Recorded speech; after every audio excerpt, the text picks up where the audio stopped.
Beware of falling babies. One spring day in 1937, the lives of a street sweeper named Joseph Figlock and a one-year-old baby were brought together in a most unusual way.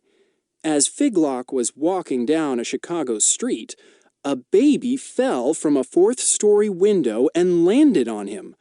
Fortunately, Figlock broke the fall and the baby was not injured. A year later, while passing by that same building, the same baby fell out of the same window and landed on Mr. Figlock.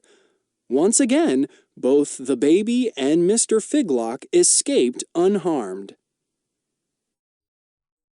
Fatal kimono.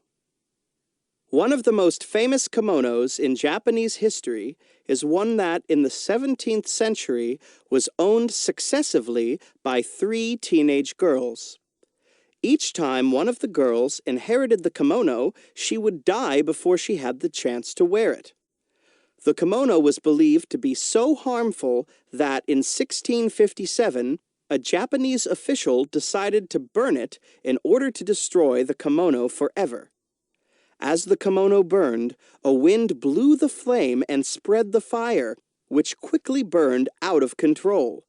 Eventually, this fire spread through most of Tokyo, destroying 300 public places, 500 palaces, 9,000 shops, 61 bridges, and killing 100,000 people.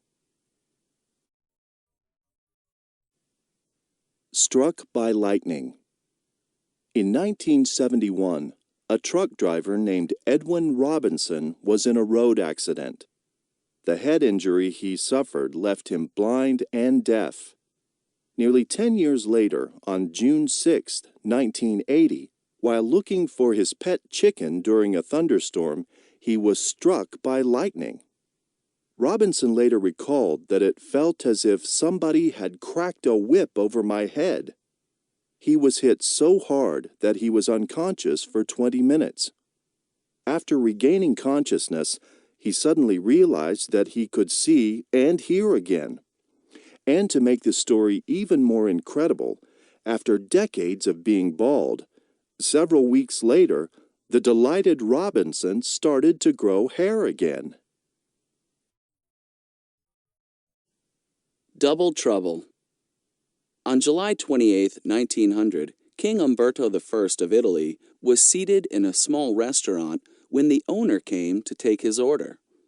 The king and his advisor were astounded. The man looked identical to the king. After taking a few minutes to appreciate their striking resemblance, the men began talking and found a number of other odd similarities. Both men were named Umberto, both were born on the same day in the same city, and both were married to a woman named Margarita. The following day, the king was informed that the restaurant owner had been killed that morning in a mysterious shooting accident. Minutes after hearing this news, while climbing into his carriage, the king was assassinated.